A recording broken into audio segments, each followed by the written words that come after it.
Ben, Léa Palermo, j'ai 23 ans, je vais avoir 24 ans en juillet. Et j'ai été formée à Grenoble, donc au GUC. J'ai commencé à 8 ans. Et là maintenant je suis à Lyon, je suis pas très loin, depuis maintenant 1 an.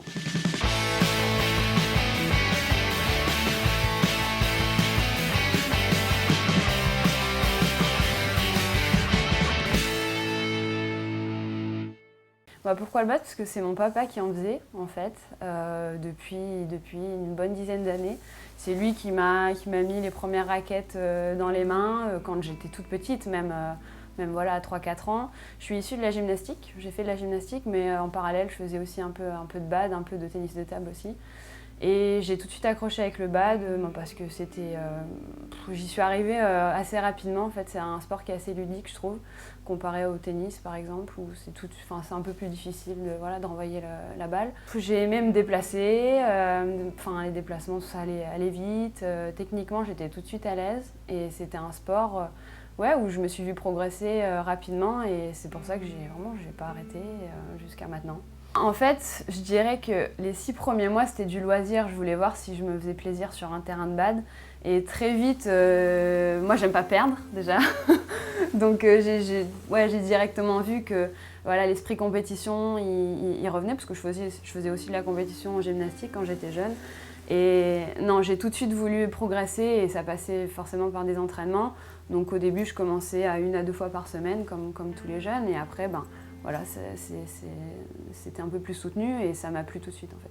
En étant jeune en badminton, c'est souvent ceux du club en fait qu'on admire parce qu'il y avait Elodie Aymar qui était du club de Grenoble et elle avait déjà une carrière assez importante, en tout cas au niveau national. Elle était championne de France en double principalement et puis en simple aussi. Mais c'était elle en fait à qui je pensais à chaque fois. Et après, d'un point de vue au niveau international, c'était Gail Hems, c'est une joueuse anglaise, une joueuse de mixte, qui me fascinait en fait. Mais dans tous les aspects du jeu, quoi. Je la trouvais extra, c'était une pile électrique et vraiment, et ça l'est toujours, hein, c'est toujours quelqu'un que j'admire beaucoup par son niveau de jeu et ce qu'elle a fait. Elle a un palmarès incroyable et vraiment, c'est vraiment ce genre de sportive auquel je veux essayer de ressembler, quoi. C'est mon premier titre. C'était à Grenoble en plus, à la maison. Et mon premier titre de championne de France Benjamin. Je ne sais même pas tenir ma médaille, c'est trop marrant. Et j'étais devant mes parents, devant toute ma famille, c'était un moment incroyable. En plus, ma concurrente, c'était Laura Tiberghien. Et toute l'année, j'ai perdu contre elle, en fait. Sur tous les trophées jeunes et tout. Enfin, c'était un peu ma bête noire et je la bats sur les championnats de France jeunes en fin d'année. Et c'est un super, super souvenir. À chaque fois, je le ressors, ce moment-là. C'est pas grand-chose, hein, mais c'est mon premier titre de championne de France jeune. Et non, je m'en souviens, vraiment, c'est top. Il me semble que ça doit être 12 titres au total, une douzaine de titres et d'autres médailles. Mais c'est celui-là qui m'a le plus marqué, j'ai l'impression. C'était le premier, puis j'étais chez moi, j'avais mon papa et ma maman qui étaient derrière moi. Et vraiment, que du bonheur, celui-là.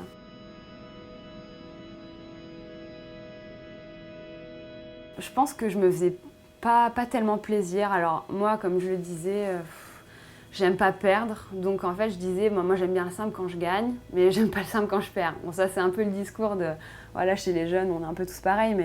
Mais en fin de compte, le simple, j'avais pas l'impression de me faire autant plaisir qu'en double. J'ai vraiment tout de suite aimé partager des choses sur un terrain avec un partenaire ou une partenaire. Et c'est vraiment ça qui m'a amenée au double. En plus des problèmes de santé que j'ai eu au dos, ça a été aussi, je pense, le gros problème parce que c'est des grands déplacements, c'est beaucoup d'exigences physiques aussi. J'étais à Voiron pendant 4 ans, donc je suis partie de chez moi à 14 ans. Donc j'ai fait 2 ans à Voiron en pôle espoir, 2 super années. Et derrière en pôle France Jeune à Strasbourg pendant 4 ans. Et puis après, je suis venue à Paris à l'INSEP. C'est surtout en fonction des résultats, forcément. Donc on voit très bien que les coachs ils sont dans les gradins, ils nous regardent. Voilà, on sait qu'on peut être appelé. Déjà, moi, c'est le premier élément déclencheur, si je peux dire. En fait, c'est Fabrice Vallée qui était venu me voir pour me dire que j'étais qualifiée, enfin sélectionnée en tout cas pour l'Uber Cup. l'Uber Cup, voilà, qui est le championnat d'Europe par équipe féminine. J'étais cadette, il me semble, cadette 2. C'était au championnat de France qu'il était venu me voir. Donc ça, c'est déjà, voilà, j'avais déjà quelques signaux qui me disaient, voilà, il y a peut-être une porte ouverte aussi. Et après, oui, c'est les entraîneurs nationaux qui viennent te voir et qui te disent, ben Léa, si tu veux progresser, si tu veux, entre guillemets, voilà, réaliser ton rêve, ce serait bien que tu viennes à l'INSEP et voilà, que tu profites de tout ce qu'il y a mis à ta disposition pour aller plus loin, quoi. C'est une nouvelle étape de notre vie parce que c'est Paris, c'est l'INSEP, c'est tous les sports olympiques et paralympiques qui sont réunis. C'est quelque chose de fort, en fait. La première année, je m'en souviens, je marchais à côté de Teddy Riner. C'est super, en fait, d'avoir le privilège de côtoyer des champions. Enfin, c'est un super souvenir. Et ouais, quand on me l'a annoncé, bien sûr, j'étais contente. En fait, c'est un peu je pense, l'objectif de tous les jeunes, voilà, qui sont en pôle France Jeune ou en pôle Espoir. Je pense que c'est l'objectif ultime, quoi, à l'INSEP. Alors, je suis rentrée avec Lorraine Baumann, avec qui j'ai passé 4 années à Strasbourg. Et c'était une super pote. Et voilà, on était ensemble en chambre. Donc, c'est vrai que c'était assez facile. Après, j'ai eu la chance aussi de faire des stages et des compétitions avec les seniors, en étant junior aussi. Donc, ça a aidé. Je veux dire, les joueurs, je les connaissais. Je pense être quelqu'un d'assez sociable aussi, donc ça a aidé et j'ai vraiment pas eu de mal à m'intégrer.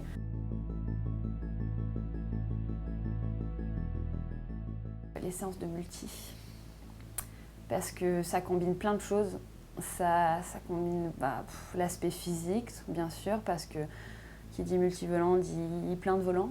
Et franchement, ouais, cardiaquement, on en bave. Et puis ça combine aussi tout l'aspect technique. Voilà, on travaille plein de choses et il faut être capable de mettre en place aussi ce qu'on travaille quand c'est un peu moins dur physiquement. Donc ouais, il y a plein d'exigences dans tous les sens et ce qui fait que notre cerveau à la fin, on est lessivé. Mais c'est cool quand on finit une séance de multi, on est content et vraiment moi je donne tout, quoi, sur tous les multis à chaque fois. Et ouais, non, c'est la séance, je pense, la plus dure.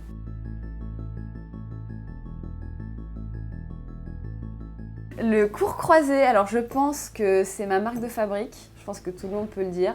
J'avoue que c'est le cours croisé, que ce soit en revers ou en coup droit, je fais que ça.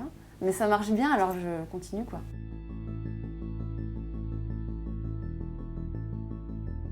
Je pense que c'est ma puissance. Enfin, je suis quand même pas très épaisse. Et j'ai beau pousser en muscu, pourtant je pousse, hein. Je rigole. Je travaille pour, mais j'ai l'impression que ça augmente pas forcément. Je pense que j'arrive à me rattraper avec ma technique. Après, c'est vrai que quand on le voit à très haut niveau, les joueuses, elles sont quand même assez stock et elles envoient quand même des grosses matchs. Et c'est vrai que je pense que ça peut faire partie en tout cas de mes faiblesses, mes principales faiblesses. Championnat d'Europe en France, là, l'année dernière, en 8e de finale contre les Russes, Jurkin Wisława, qu'on n'avait jamais battu. Voilà, on avait perdu contre eux 2 fois et puis là, ouais, on arrive à les battre. Ça me donne toujours des frissons de voir ce point-là parce que c'est le reflet du match, quoi. Enfin, c'était dur, chaque point était dur et on savait que dans tous les cas, ce match, fallait le gagner, quoi. On était chez nous et ouais, on l'a fait, quoi. Et c'était cool, vraiment cool. Ça nous a permis de faire un beau quart de finale devant notre public, devant notre famille. C'est vraiment, je pense, un de mes plus beaux moments, je pense, de ma petite carrière. Par exemple, là, en mix, ça me transcende, quoi. C'est le fait de sentir qu'il y a vraiment tout un peuple, entre guillemets, derrière nous. C'est quelque chose qui me transcende et j'irais pas jusqu'à dire qu'il me donne des ailes, mais presque. Même le quart de finale, on le perd, mais le public était incroyable. C'était vraiment des émotions fortes. Et ouais, vraiment, ce serait vraiment cool de le revivre parce que ouais, c'est unique, je pense. C'est des émotions qui sont uniques, c'est que le sport qui peut donner ça. Ça fait 3 ans, c'est notre 4e année ensemble. Du coup, on avait commencé la première année, je me suis blessée. Donc c'était pas évident, on avait fait, il me semble, 1 ou 2 mois ensemble et derrière je me suis blessée. Donc 1 an sans mixte, 1 an éloignée des terrains. Avec Bastien, du coup, on a repris l'année où je suis revenue sur les terrains après ma blessure. Et ouais, on s'entend super bien en fait, que ce soit sur le terrain ou en dehors, on est vraiment de bons potes. Bien sûr, il y a des hauts et des bas, il y a des périodes où c'est compliqué, où où la performance n'est pas toujours là. Et je pense qu'on a toujours eu cette capacité à beaucoup communiquer. On s'est pas mal engueulé des fois aussi, mais je pense que c'est constructif à chaque fois et c'est cool de pouvoir, de savoir en tout cas que je peux parler à Bastien, que lui peut me parler sans aucune pression, sans aucun stress. Et non, là-dessus, on s'entend vraiment bien et ça nous aide, je pense, en tout cas sur le terrain. Je pense que Bastien il est très grand déjà, donc il a une capacité à couvrir le terrain très bien. Il arrive, je pense, à combler un peu son manque d'explosivité du fait qu'il soit assez grand. Avec sa technique, je pense que c'est un des meilleurs joueurs, techniquement pour moi en tout cas. Et du coup, moi au filet, j'arrive aussi à prendre l'ascendant techniquement j'espère sur la plupart des joueuses européennes. En tout cas, j'essaye. C'était notre premier titre et moi je sortais de juste 3 finales perdues. Donc 3 médailles d'argent, 3 médailles d'or qui me passent un peu sous le nez. Et de le faire avec Delphine, en fait, c'était incroyable parce que c'était juste notre 2e tournoi ensemble. On avait fait un tournoi en septembre ensemble en Belgique. Et ouais, on s'est dit pourquoi pas faire les championnats de France ensemble. On n'avait pas de partenaire toutes les deux et on s'est dit allez, on le tente et tout. Et c'était trop énorme quoi, parce qu'on a pris du plaisir mais du début à la fin. Et on s'est découvert une complicité sur le terrain et ça nous a vraiment donné envie de continuer. Et c'est vraiment à partir de ce moment-là, je pense qu'on a compris que ça pouvait être vraiment cool de se mettre ensemble. C'est particulier avec Delphine sur le terrain parce qu'elle est plus jeune, elle a 18 ans. Et je sais pas, j'ai l'impression qu'on peut jamais vraiment s'énerver. Moi, quand je vois sa tête, elle me fait rire. Elle a tout le temps le sourire. Et c'est vraiment du bonheur quoi, de jouer avec elle parce qu'elle apporte un peu cette insouciance, un peu si on peut dire. Pour moi, elle a toutes les capacités de jouer en senior, d'aller chercher des super victoires. Elle est très forte en mixte aussi. Pour moi, l'âge, c'est vraiment pas quelque chose auquel il faut accorder d'importance.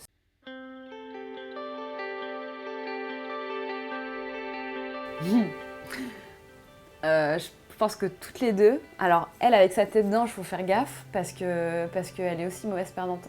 Parce que moi, ça se voit plus, parce que je fais la gueule tout le temps quand je perds. Mais non, mais je pense honnêtement que toutes les deux, on a les boules quand on perd, quoi. Mais c'est cool parce que toutes les deux, on accepte aussi la défaite et puis toutes les deux, on arrive facilement, je pense, à parler après les défaites et à avoir un retour constructif et puis à rigoler, quoi. À rigoler après, même après les défaites, c'est toujours plus facile avec Delphine. Ça, c'est le Bacli, quoi. C'est la team du Bacli. C'est la première photo que j'ai prise avec eux. J'étais blessée du coup à ce moment-là, j'ai pas pu participer à la première rencontre. Mais vraiment, j'ai le sourire quand je vois cette photo parce que c'est beaucoup de bonheur pour moi d'avoir intégré cette équipe et ce club qui me soutient, qui sont à fond avec moi dans ma carrière de sportive de haut niveau. Et puis toute l'année sur les interclubs, c'est vraiment... J'ai hâte quoi, d'aller à Lyon ou d'aller à l'extérieur pour pouvoir jouer avec cette équipe. C'est des gens géniaux et vraiment j'ai de la chance, je pense, de faire partie de cette équipe. Alors moi, c'est vraiment pas un objectif d'aller chercher des gros clubs en top 12. Moi, le principal, c'est de me sentir bien dans un club avec des personnes que j'aime Et bien sûr, ça me permet aussi de rester dans ma région, pas loin de mes parents, parce que je les vois pas souvent et je suis très proche de ma famille. Donc Lyon, ouais, c'était l'opportunité parfaite pour moi. Et là-dessus, non, c'est pas un objectif oui, essentiel pour moi d'aller chercher du niveau, en fait. Ouais, il y a un cri de guerre.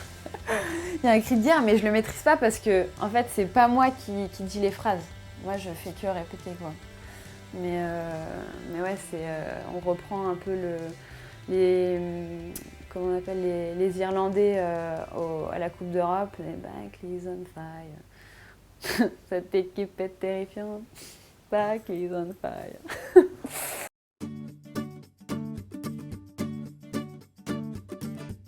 Bah, c'est pas moi qui ai décidé, hein.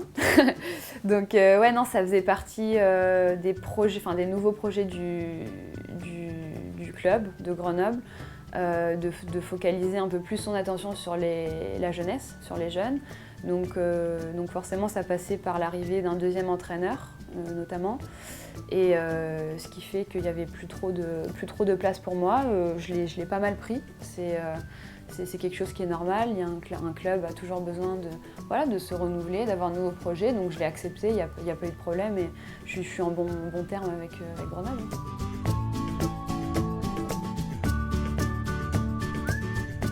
Ouais, il y en a quelques-uns. Après, je réfléchis toujours, hein, quand on me propose quelque chose. Premièrement, ça me rend fière en fait. Qu'on pense à moi, ouais, je suis flattée parce que j'avoue que j'ai tendance un petit peu à me dévaloriser sur ce que je suis et de savoir qu'on pense à moi pour pouvoir jouer dans des grosses équipes en top 12, ben, ça me fait plaisir. Donc c'est pour ça que je considère toujours chaque demande et elles veulent dire beaucoup de choses pour moi. Après, voilà, il faut choisir un club, c'est sûr, et voilà, comme je le disais, c'est important pour moi de rester dans ma région et d'être pas loin de ma famille.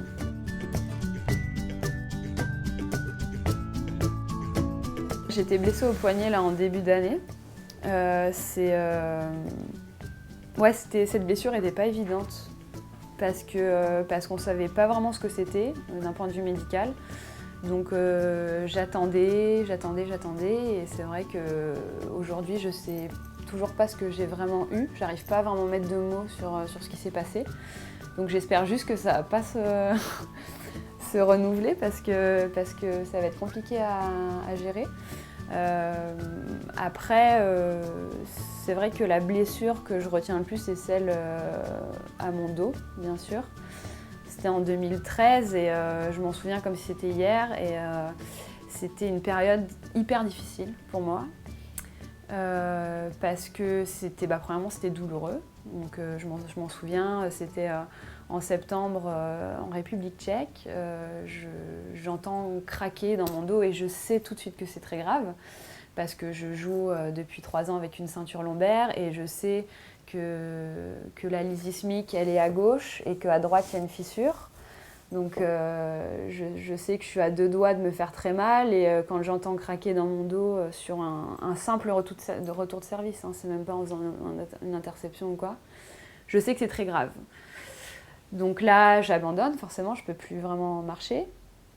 Donc je fais 2 mois de corset pour voir si ça peut se consolider ou pas. Le verdict est que ça se consolidera jamais. Donc à partir de ce moment-là, c'est dur de comprendre en fait ce qui nous arrive parce que je me rends compte à ce moment-là que le BAD ça peut être fini. Et c'est pour ça que je suis allée voir un chirurgien du rachis, enfin spécialisé dans le rachis, et qui m'a juste sauvé la vie, quoi. Du coup, je vais voir ce chirurgien qui me dit qu'il y a une technique qui est possible, mais qui n'est pas sûre, qui est pas sûre non plus, quoi, parce qu'on touche quand même à la colonne et c'est pas quelque chose d'anodin. Voilà. Donc je prends le temps de réfléchir parce que c'est quand même une intervention sur la colonne et voilà, même si la moelle épinière est loin, voilà, on se méfie quand même un peu. J'ai pris le temps d'en discuter avec beaucoup de monde, de peser le pour et le contre. Mais je me suis dit que en fait, ma vie, c'était quand même le badminton. Donc ça m'a fait aussi prendre conscience de quelque chose, c'est que ma vie, c'était le bad, en fait. Et c'est vraiment, pour le coup, je dis souvent, bon, bien sûr, c'était une période très difficile, mais j'ai l'impression que grâce à ça, j'ai compris ce que je faisais à Paris, enfin, finalement. C'est fou de dire ça, mais c'est quand même une intervention qui était assez importante. Enfin, ça a duré 5 heures, j'ai 2 vis dans la colonne quand même, et ça m'a pris 1 an pour revenir, mais je me dis que c'est quelque chose qui... Enfin, pas que c'est bien que ça me soit arrivé, mais ça m'a fait réaliser beaucoup de choses.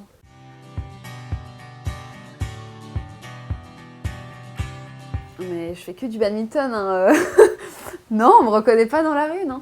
Une fois, ok, dans la gare, à Gare de Lyon, il y a une nana qui me dit « Ah, vous êtes connue dans le monde du bad et tout ?» Je dis « Bah, je sais pas, peut-être, oui, je fais du badminton et tout. » Et ouais, mais il y en a qu'une, quoi. Bah forcément, oui, dans les gymnases de bad, c'est vrai que c'est des gens, ben, pour la plupart, qui sont passionnés voilà, par la discipline. Et du coup, voilà, c'est des gens qui nous suivent régulièrement sur l'année. Donc oui, forcément, il y a plus de monde qui me reconnaissent enfin, voilà, dans un gymnase de badminton. Ça me gêne dans le sens où, pour moi, je suis pas une superstar, quoi. Enfin, je fais que du badminton et encore, j'ai pas non plus un palmarès de folie. Mais ça me fait plaisir en fait, parce que ça veut dire que c'est des gens qui nous suivent et qui portent quand même un intérêt à notre quotidien, à nos projets sportifs. Et ouais, ça me flatte encore une fois, ça me fait plaisir voilà, qu'il y ait des gens qui viennent et qui s'intéressent à nous, quoi. Ça montre que déjà le bad intéresse, et puis que moi, en tant que personne, avec ma personnalité et ce que je peux dégager sur les réseaux, ben ça intéresse et ça plaît. Moi, j'avoue que j'aime bien faire des choses originales. J'aime toujours... ouais, ben, je dis souvent, j'écris comme je parle, en fait. Bon, bien sûr, avec certaines limites, mais j'aime bien être... Enfin, je suis assez proche, je pense, de ceux qui me suivent. Et ça, je trouve ça super, super important. C'est moi qui réponds aux messages. Enfin, je veux dire... Quand quelqu'un me demande de lui envoyer une photo, ben je le fais, c'est avec plaisir, quoi. Et là-dessus, non, c'est quelque chose qui me donne envie de continuer, en tout cas. Enfin, qui me donne envie de m'investir tous les jours pour rendre quelque part fiers ces gens-là, quoi.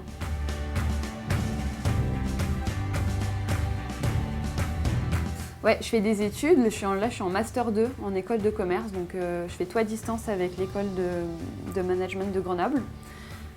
C'est un cursus qui est principalement fait qui est intégralement fait pour les sportifs de haut niveau, donc qui s'entraînent partout en France. Et c'est un master sur 4 ans, donc qui est dédoublé pour nous permettre voilà, de s'entraîner sereinement et d'être un peu déchargé de tous les cours et les mémoires, les stages, tout ça. Et là, je suis en Master 2, donc il me reste encore 1 an et demi avant d'avoir ce beau diplôme. Et voilà, j'ai hâte de l'avoir en tout cas. Bien sûr que ça prend du temps, bien sûr que ça prend de l'énergie, mais je pense que c'est important de faire autre chose. Enfin, vraiment, on a la tête dans le bad tous les jours, on s'entraîne 2 fois par jour, on part tout le temps en compète. Je pense que c'est important, ouais, de vider un petit peu son cerveau, de réfléchir aussi, parce que je ne dis pas qu'on ne réfléchit pas, hein, mais c'est de réfléchir sur d'autres sujets, d'avoir une réflexion un peu plus élaborée sur des... Voilà, moi je suis dans le commerce, le marketing, tout ça, c'est quelque chose qui m'intéresse énormément, et de pouvoir avoir des réflexions sur ce genre de domaine, je trouve que c'est enrichissant et j'apprends beaucoup de choses.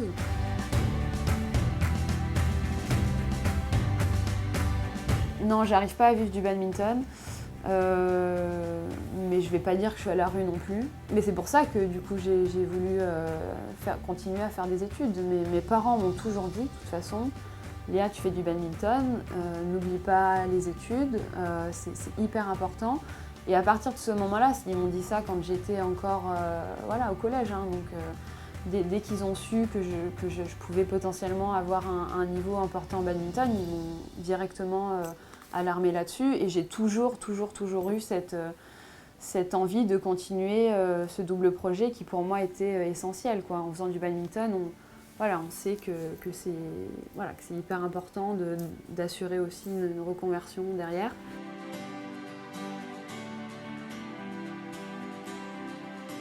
Je pense que c'est le quart finale au championnat d'Europe cadet en double mixte, joué avec Joris Grosjean.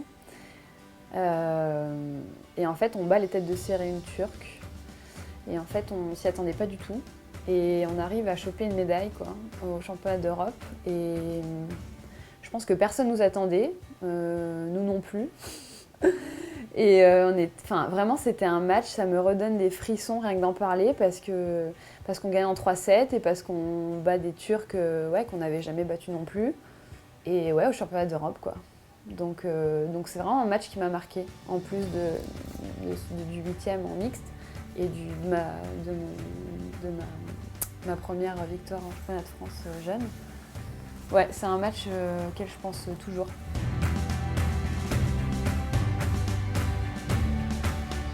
Il y en a plein. Honnêtement, je dirais le quart de finale aux Europes, quoi, l'année dernière, parce que j'avais trop les boules. Puis, bien sûr, on savait que ça allait être hyper difficile. À Renspeak, pareil, à chaque fois, on a pris des branlées. Enfin, franchement, mon interview, elle est juste horrible. J'ai une tête... C'est quand je me suis vue à l'écran après, je me suis dit, mais t'étais vraiment comme ça? Et ouais, j'étais vraiment dégoûtée, quoi.